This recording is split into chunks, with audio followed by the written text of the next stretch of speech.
Yeah. Live. Hi, welcome to another live Google Hangout on the Living Income Guaranteed. And today we have two guests on our panel, Niklas Nydahl from Sweden. Hi, Niklas. Hi, everybody. And Rebecca Dalmas from the US, specifically from Massachusetts, or where are you located? Yes, hello. Okay, so thanks for being here, guys. And today we will be talking about money for war or money for life. And especially we are discussing this, that is one of my favorite topics, because we know that there is a massive amount of money that is being used of the public's money, meaning tax money, taxpayers' money used for war. So let's begin talking about the military-industrial complex, which is in essence the relationship that is generated between the government and certain industries, military-driven industries, for the sake of generating profit from war. But we often think that war is necessary, that war, some even say, well, it revives the economy. It works because it benefits to reactivate all the industries in our country. But as we are seeing, I mean, there is a great contradiction going on in terms of the people not able to, for example, have a good job, have sufficient funds. They are not being directly supported by the public's money, by taxpayers' money, and instead that money is being siphoned, in essence, to go to fund wars. So what are we witnessing here in terms of this problem, Rebecca? Well, on one level, if we look at the economics of the world, we can see that we've created this global network where resources from all the different continents come together to produce our products. And so we've really economically become very interconnected. So if nation fights nation, then we're really fighting ourselves. We're working against the very interconnectedness that's now created with the corporations. And also what we're finding ecologically is, I mean, we learned this in elementary school, that our water circulates all over the earth. So what we put into the water in one part of the world will eventually reach all of us and affect all of us. So at this point in time, because of the internet and the global interconnectedness as far as being able to see what's going on the ground and interact, war has really become like an elephant in the room almost, because of our economic interconnectedness and our growing awareness of our ecological interconnectedness, and the ability that we have now to sit and really think about the interconnectedness, write it out, discuss solutions that actually help all life, support all life. So this using the wealth as our resources and the wealth of the labor of men and the intellectual capacity of men to support this conflict, this fighting against one another, just to have profits flow to a few, when this intellectual capacity and this physical capacity could be used to create a world that gives everyone a dignified life. You're coming from the US, and we all know worldwide that the US is the best representative of how you use the taxpayers' money in order to fund wars. Around 40% of taxpayers' money goes to fund war. What's your perspective in terms of this? Being in America, how is it that people are allowing this? What would you see also would be necessary to be done in order to correct this? Well, you can see that our education system could improve. So what we're using to support a military-industrial complex can be directed towards that, and the infrastructure in America is, it could be better. I mean, a lot of roads where I live here now have potholes in them. So, and we also have a lot more homeless in America. We have veterans. I mean, I understand that I mean, it's a waste in a way. We have, what, 22 military suicides per day from veterans and active service duty men. I mean, that's a waste of resource right there. And human nature, obviously, I've read that when men are given the guns to go out and shoot on the actual battlefield, a very small, 20 to 10% of them are the only ones that can actually do a direct shoot. The rest are just, they cannot, human nature cannot really, does not have the desire to kill, cannot shoot a gun directly.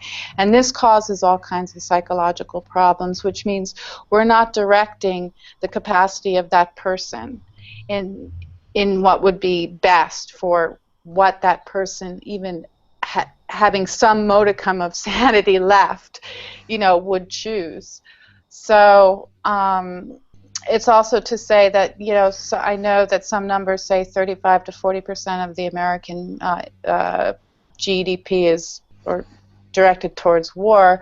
Some say it's 51%, and it's questionable because they move the numbers around, they move veterans' pensions into another category, so that's even questionable as to how much we spend. But it's not a supportive way, especially in our modern world, to use the resources and capacity of men. Yeah, absolutely agreed on that, and we will go back to that point in terms of what can be done. Let's talk about the countries that purposely say we are neutral in terms of war. What do you have to say in relation to your own country, Niklas, Sweden? Yeah, Sweden has always been regarded as this role model, you could say, in terms of keeping ourselves out of war and remaining neutral. But and this is also something that is quite deeply ingrained in the Swedish personality, I would say, something that we generally are very proud of, because we haven't fought a war in like 200 years, which is a very long time compared to most nations. But the reality is that Sweden has been sort of silently involved in wars for profit, and thus also silently been fueling poverty. And this silent involvement has included the selling of weapons to warring nations, often to both sides in a conflict at the same time, such as with India and Pakistan. And this is obviously something that is done quite deliberately to create even more tension, because this friction and tension gives more energy to the conflict and thus more profit. And yeah, and the fact is that that Swedish arms export has tripled since 2001, and we are currently the 9th biggest weapons exporter in the world, and the 2nd largest per capita, which is quite insane considering how small a nation Sweden is. And so to claim that Sweden would be neutral or non-aligned is obviously quite empty and hollow, and this because our prosperity is largely based on the suffering of others and on fueling wars. And also one could obviously argue if it is even possible to be neutral in a closed and interconnected world system such as this. Great point, and I absolutely agree with all of it, because if we look at, for example, my country, Mexico, maybe we don't go to war, but by being a partner to a country that is deliberately and openly pro-war, we know that we cannot really be separate from it, not even as individuals, because as Rebecca was saying, it is about realizing what we are doing with the resources, with the workforce, with our relationships as human beings between nations and so forth, generating this absolute madness which only creates death and destruction, which is war, for the sake of money, for the sake of resources, for the sake of obtaining human labor, for example, in many cases. So what would you guys say in relation to this? Because we see in terms of how people view war, yes, many say it's horrible, not necessary, we have to stop it. But what can we do in order to solve this interest, the profit-making scheme that wars represent? Rebecca? Well, I was just thinking about if money determines our existence, if we're not given a basic income, and we have to go out and we have to make money, then we're on constant guard within ourselves. The very state of ourselves is in this, seeing the world as, I have to survive, I have to take from Peter to pay Paul. I'm in a state of conflict. I have to go against my better judgment in order to get money to live. So it really starts with us. We are on guard, and that is why we have a system that's manifested, that's always on guard, always trying to get that profit.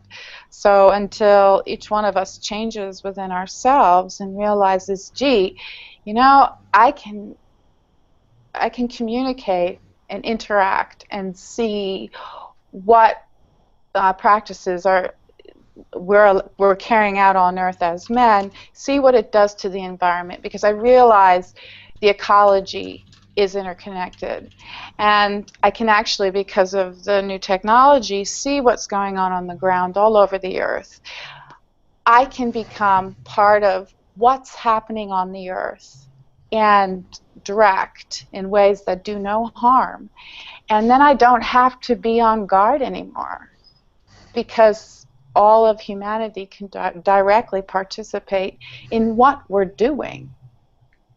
Yes, that's a valid point that we often oversee in terms of looking at this problem as if it was only black or white, I get the money or I get the money, instead of seeing how the same people that are sent to war, the same money that is invested in some other country to generate this kind of colonization processes that are taking place, that is no different to imperialistic tactics that are still being deployed in our 21st century. I mean, it doesn't make sense that we have all of this nice technology, resources, intellectual people being essentially focusing on the formulation of the perfect war, while at home, let's take the example of the US, people are subsumed in poverty, going hungry, massive resources being wasted just because all the attention, all the money is given to war. Niklas, yeah, go ahead. The entertainment industry also impulses behaviors of war. So, just to add that point. Sure. Yeah, that would be like a whole nother topic wherein maybe we can talk about what kind of products we can produce in our society that benefit society, instead of being the covert training ground, such as video games mostly are, to make children be comfortable with shooting people and feeling good about themselves. So that is in the American culture that has now spread worldwide, and we all now all have that kind of idea, that kind of games, in essence, that are about killing, shooting, and warfare, and so forth. Niklas, in relation to the political dormant situation that we have been subsumed in as humanity, what do you have to say about this in relation to war? Well, the horrible thing is that there is pretty much a political consensus to be involved in military operations around the world and to continue with manufacturing of and exporting of weapons, which isn't necessarily reflected in the public, not in Sweden, not in the USA either. When we took part in the NATO-led intervention in Libya, for instance, which I would like to call an invasion, actually, whitewashed in the media as a humanitarian effort. Sweden sent jet fighters and surveillance aircraft, which was actually supported by all the parties in the Swedish parliament. As I said, a consensus that isn't shared by the public. And the whole Libya war theater became like an international war exhibition where weapon manufacturers from all over the world showed off their deadliest systems. So currently there is no political will to deal with these issues and no real plan or structured model to facilitate world peace on the political arena. And another point that is important is that we're mainly exporting weapons to nations with a widespread poverty, where the money obviously spent on weaponry could be used to alleviate poverty.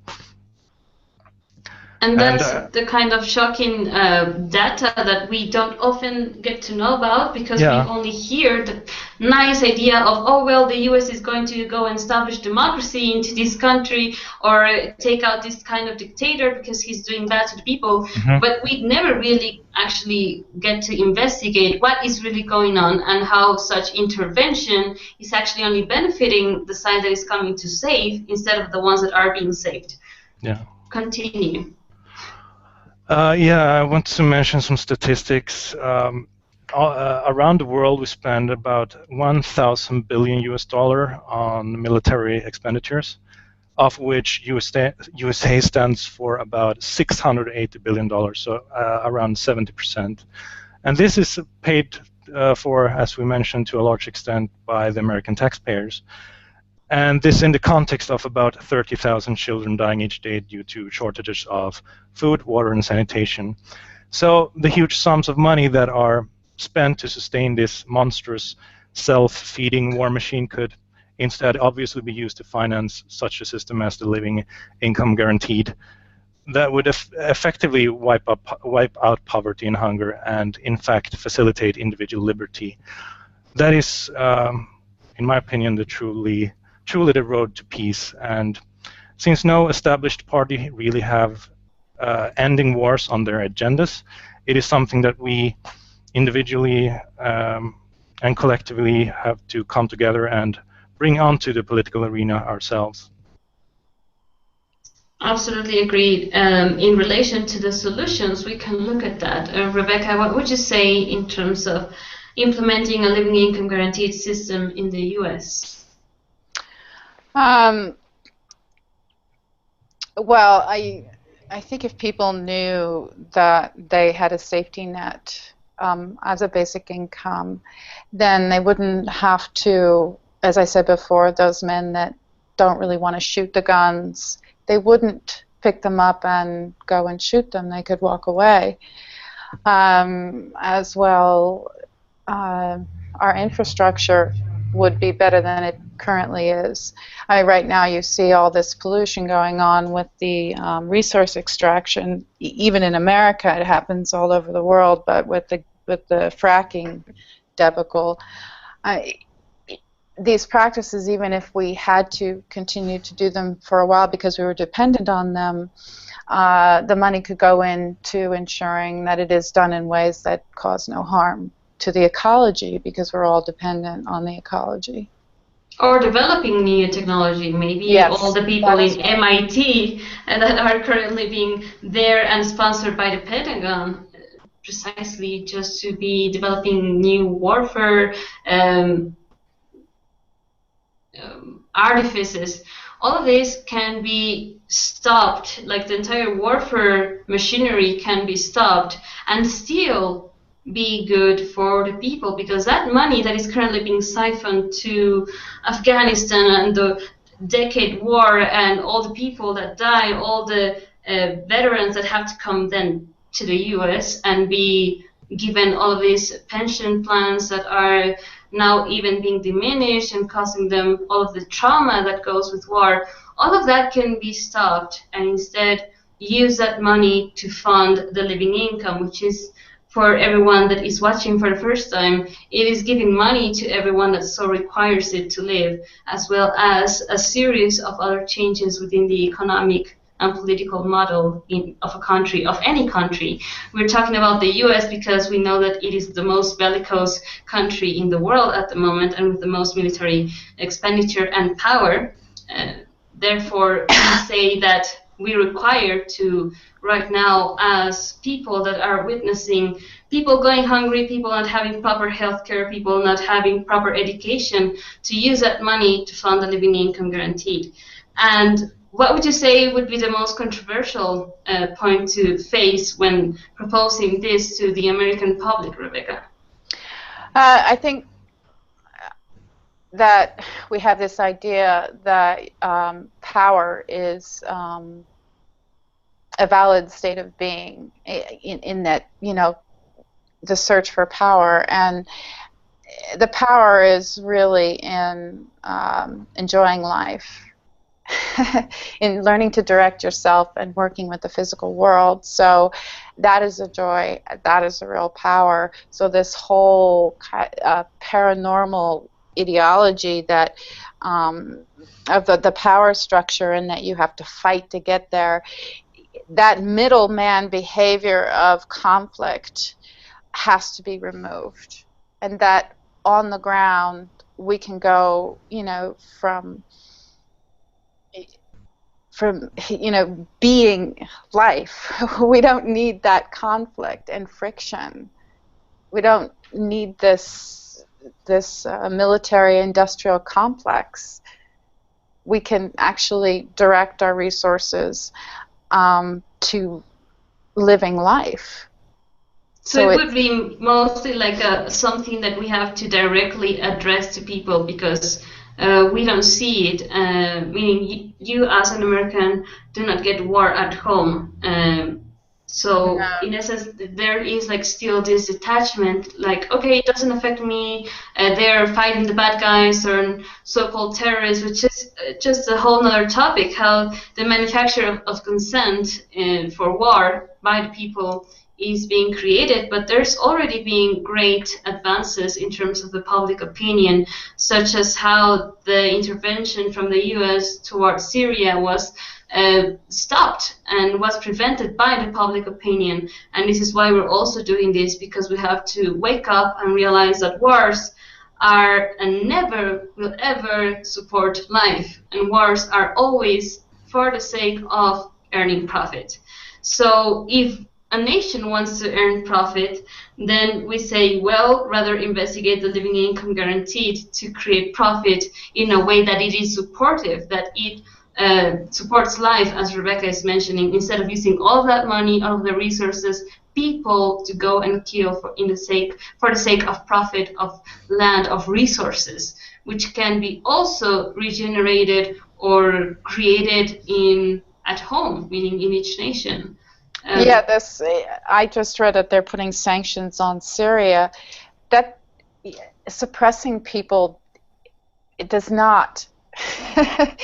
It does nothing to help them learn to stand up. That is not a democratic act. That is forcing someone to do your bidding. And given the state of America, with the number of homeless and children that aren't getting enough food, the state of the environment, we don't need to be off in another country putting sanctions, forcing other countries into having a democratic model that at home here in America is not really taking care of the American people. It's non-existent, I would say. Democracy is not existent in anywhere in the world, because if it was, we would all be commonsensically deciding to use all of these resources to fund life, a living income, not war and destruction. We have a question from Kelly Posey. She's saying, the companies that profit exorbitantly from that sale of equipment and services in wars also employs hundreds of thousands of people. Would living income then provide the solution for the job loss that would occur from stopping war spending? Niklas?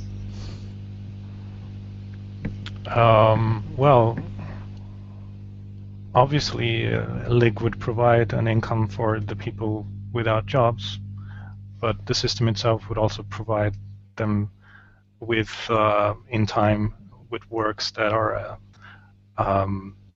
supporting life. Yeah, I fully agree with that, because right now that is one of the reasons why the poor people are the ones being sent to war in America, for example. And it's young people, 18, 19 years old, and they go because the family needs money. And it's a perfect trap, because it's as if the system itself, we have created it in such a way that we only have the option of going to war or remaining at home, having a shitty job, or maybe having to resort to criminal activities such as selling drugs to make money, So all of this is how there is like this structural violence in itself, wherein we don't give ourselves opportunities to actually develop our skills and our true potential as human beings, and instead we are diverting our lives to kill others, to destroy entire civilizations, and not only that, but also destroy the new lives coming, because we know that war, chemical weapons, and so forth have this massive effect of pollution that we see as, it's up there in Middle East, it's not going to affect me, but it sure will, because we are one Earth, one entire humanity. As Rebecca was mentioning, the water in itself is the same. So that's my perspective. What you guys say? Well, we have this transnational corporate body now that are kind of, off in the clouds, and they just, it has no nation. It's its own entity that, has little points all over the globe, and they can just, their law is profit. And that's their power. So they aren't beholden to any one nation. So it's become a playing field for this entity that's separate from any nation to just, keep the revolving door of profits moving into them. So it's like this self-feeding entity that we're allowing, the financial system that now exists. Yeah, that would also be another branch of this topic, which is how banks, the government in itself is obviously in cahoots with the military industrial industries that are provoking this constant need for war as a means to make profit. And profit in itself, it's not like we judge profit because that's what you get when you do some work, you get the profit, you earn income, you earn money. We are okay with that. We support that. What we don't support is obviously how that profit, that accumulation of wealth is being used for the sake of war, of directing war. In relation to, for example, if we look at right now the condition of the world in terms of the geopolitical mess that's taking place, and people threatening with war and so forth. This is a very pertinent topic. So Niklas, what would you say would be a cool solution for us to kind of focus on developing means to create peace through living income instead of provoking further wars and separation and hatred? We're not listening to you.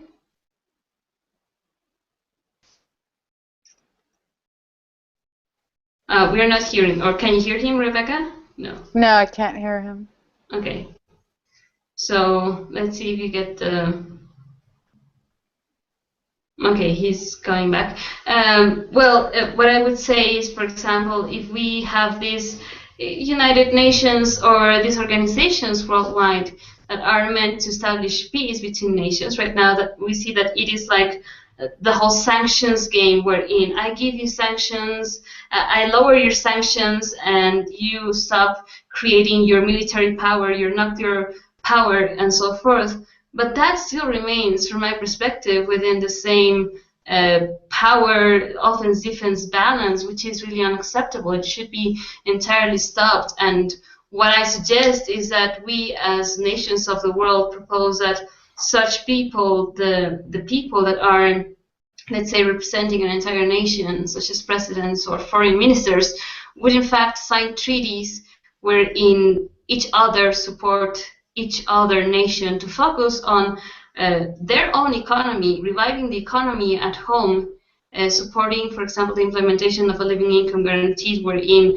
no threat of war, no threat of attack is given to one another, and instead do this for their own benefit, which is I direct my money, my resources, my people to remain at home, to work at home, to revive the economy, to strengthen it, to use our people for the sake of the benefit of the nation, instead of developing this warfare and these threats that are constantly, as Rebecca was mentioning, within this idea that we constantly have to be in this defense mode.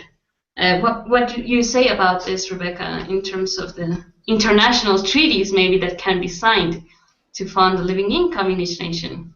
Well, there's a lot of human rights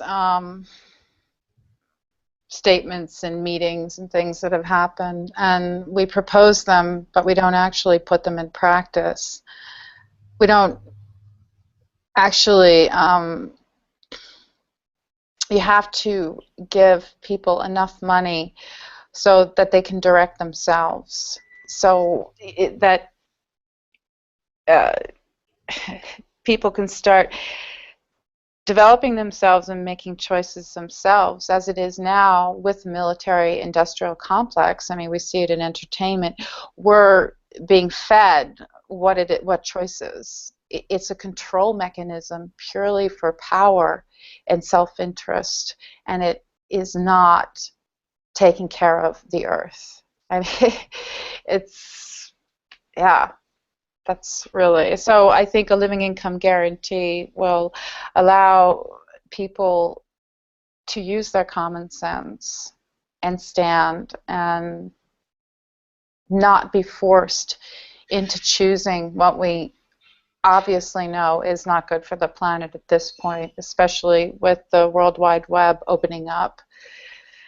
So it will remove starvation and poverty and behaviors that direct us into, a power mentality, a conflict mentality, and it's just time to do it because it doesn't make any sense.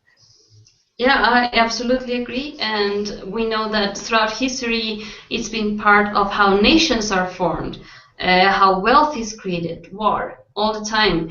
And we see that it is not only unsustainable, but we have to come to this realization that no matter which excuses we might give, like, oh, we need to defend ourselves, oh, we need to develop this weapon, if treaties, for example, are signed to absolutely stop any proliferation in terms of weapons or nuclear power and so forth, and each nation instead focuses on developing and strengthening their economy at home, then this constant hostility between nations can be stopped.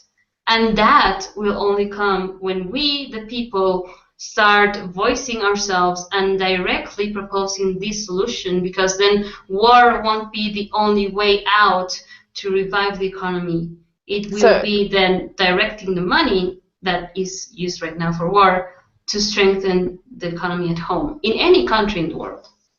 So a living income guarantee, giving that to ourselves, which is basically what it will take all of us standing up and saying, we want to give this to ourselves because we don't want to fight war anymore. We want to be able to take care of what's going on here. So a living income guarantee is really gifting yourself the opportunity to no longer be forced into doing something that you know is not good for you. And to realize that we've been programmed to think that the end-all be-all is being the hero in the war, when so many there have been men that stand up and say, I went and I fought on one of those islands, as they fought on all the islands before they finally went into Japan, because they wanted to draw out the war, because you made more money the longer the war went on. So I think it was Jean's father who said, they sent us out onto this island, there was nothing there, we were just going to be killed. It made no sense. So even our leaders know that war is pointless, and even in their battlefield tactics, they know that they're elongating the war for profit. So we have to vote ourselves to stability with a living income guarantee, so we don't have to make those choices because there's no other option available. Yes, and essentially people will have the option to simply remain at home, work with what they actually want to work, the skills that they want to develop, strengthening the infrastructure, the education system, healthcare system that is in shambles right now when there is lack of money to upgrade it, because all that money is being spent on weapons that may cost $1.5 million, such as a Tomahawk missile. So we have to give an end to this hangout. I want to introduce also to our viewers a partner initiative to the Living Income Guaranteed, which is DAWN, D-A-W-N, Democracy Against War Now, which is many of us working precisely to educate ourselves in relation to how the news that are sent out to the world are containing this war propaganda and placing a lot of common sense into it, so that we can, as we go participating in the development of the living income, also take into consideration the expenses that are obviously not necessary, such as war expenditure. And I will leave the links in the info section of this Google Hangout. Join us also in the Facebook page, War No More, Dawn War No More. And thank you, Rebecca, for being here, for your participation. Thank you, Marlen. Niklas had technical problems, so shame that he couldn't be here.